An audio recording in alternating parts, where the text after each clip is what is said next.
Pourquoi devient-on psy? Eh bien, c'est parce qu'on cherche à donner du sens à tout ce qui n'en avait pas quand on était petit. Bonjour tout le monde. Aujourd'hui, nous sommes le 14 juin 2015 et je fête mes 73 ans.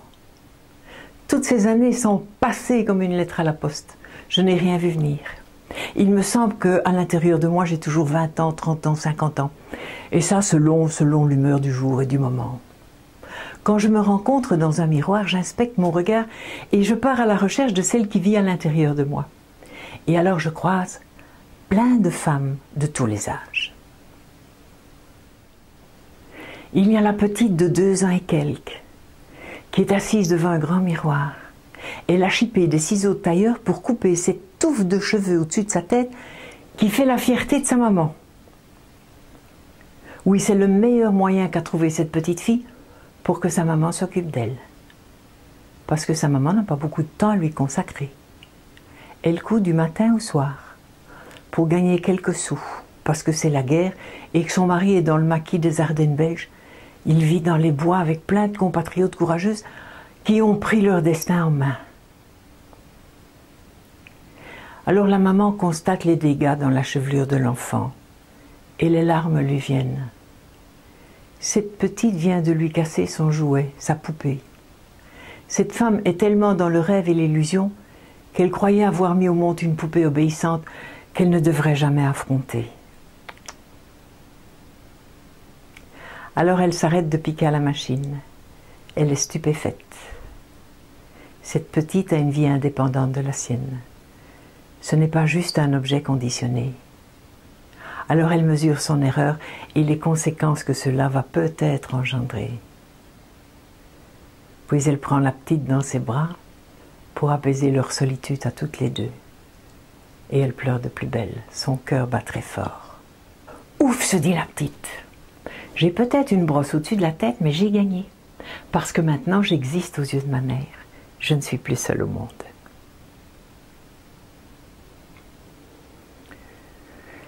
Puis il y a cette petite qui grelotte dans un lit glacé malgré la bouillotte que sa grand-mère lui a installée. C'est l'hiver, il gèle à pierre fendre. Elle est dans les Ardennes, à la frontière entre la Belgique et la France. Il y a seulement 2 bâtiments. La maison glacée ensevelie sous la neige et la baraque des douaniers, où il ne se passe pas grand-chose. C'est le cul du monde. La vie a oublié de venir jusqu'ici. Et la petite pleure dans son lit, elle veut sa maman. Mais sa maman ne veut pas d'elle. Elle pourrait alors demander d'avoir son papa, mais elle ne le connaît pas très bien, il est rarement là.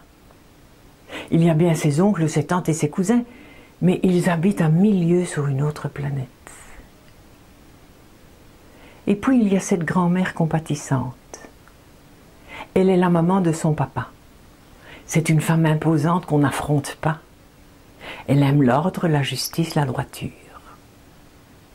Elle a élevé ses 3 enfants toute seule, dans la discipline et le don de soi. Parce que son mari est mort. En 1918, il a été gazé. Et elle a fait de ses enfants ce qu'elle a pu, comme le font toutes les mères. Mais quand elle me regarde, je sens de l'amour dans ses yeux. Je suis la fille de son fils préféré, son petit Maurice. Le dernier, le plus espiègle, le plus libre, le plus inventif, le plus courageux. Celui qui sera sa fierté et donnera du sens à sa vie. J'ai 8 ans et je vis dans les combles de cette grande maison bruxelloise. C'est mon château. Là j'ai la paix, je me fais oublier et on m'oublie également. Je me suis fait un univers à la mesure de mes rêves de princesse de 1000 et une nuits. Cet isolement me fait oublier ma solitude, car je le peuple de tous les amis dont je rêve et que je n'aurai jamais. Je vis dans des états modifiés de conscience, je me transporte dans des lieux et des situations imaginaires. Je suis à la fois l'héroïne et la victime. Je jongle avec cette polarité sans déranger mon équilibre intérieur que je veux immuable et sous mon propre contrôle. Je suis en train de découvrir l'hypnose, mais je ne le sais pas encore. C'est dimanche aujourd'hui et de la petite fenêtre du toit, j'observe mes parents qui, dans la cour de l'immeuble, travaillent sans relâche, 7 jours sur 7. Reconstruisent une vie après la guerre pour se reconstruire des rêves de confort, de sécurité et pourquoi pas d'opulence. Le rêve est la plus belle invention du cerveau. C'est ce qui nous permet d'accepter le quotidien dans ce qu'il a de banal, de contraignant et parfois de douloureux. Ouf, ils ont tellement le cœur à l'ouvrage qu'ils ont oublié de me demander à voir mon bulletin. La semaine passée, j'avais ramené un 6 sur 10 et il était écrit en rouge « Josiane ne s'applique pas en classe, elle est dissipée, elle fait le clown, elle dérange la maîtresse. » Alors c'est avec de grosses larmes plein les yeux que j'avais promis à mes parents de mieux faire, de devenir la petite fille dont ils seraient fiers.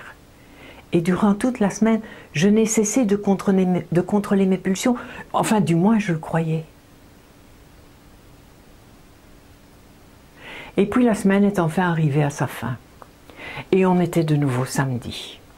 Et il est 12:15 et toutes les filles de ma classe sont en rang dans la cour pour recevoir leur bulletin de la semaine. Et puis mon tour arrive, je reçois le Salvateur feuillet et le couperet tombe. Il est écrit 3 sur 10. Je me liquéfie, c'est la plus grosse injustice de toute ma petite vie. Là, ils vont être déçus irrémédiablement. Ils vont se débarrasser de moi, me mettre en pension pour oublier cette créature qu'ils ont mis au monde par accident. J'ai peur. Mais ils ne m'ont pas mis en pension ce jour-là. Cela viendra plus tard quand j'aurai 12 ans. Pour l'heure, je vis dans mon grenier. J'y dors. J'y transporte tous mes repas. Et personne ne s'inquiète. Dans l'univers où je vis, chacun vit sa vie en copropriété.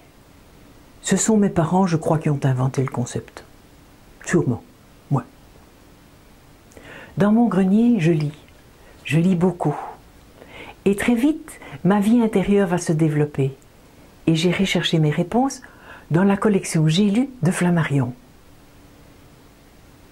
C'est comme ça que j'ai fait la connaissance de Edgar Cayce, Lobsang Rampa et plein d'autres qui m'ont initié à l'introspection, à la méditation, à la spiritualité et à la transcendance.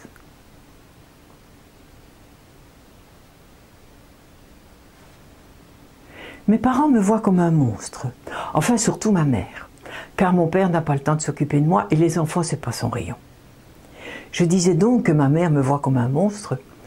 Eh bien, parfois elle n'a pas tort, parce que j'ai une colère tapie au fond de moi, mais je n'ai pas encore mis des mots là-dessus. Or, une chose n'existe que si elle est nommée, et comme je n'ai encore aucune connaissance en psychologie, je ne sais pas que cela s'appelle de la colère. Mais cela me dérange très fort, et cela me rend parfois hargneuse, jusqu'à faire courir ma mère après moi autour de la table et lui faire monter les 4 étages derrière moi jusqu'à mon grenier, quitte à se retrouver tout bêtement devant une porte close qui est infranchissable.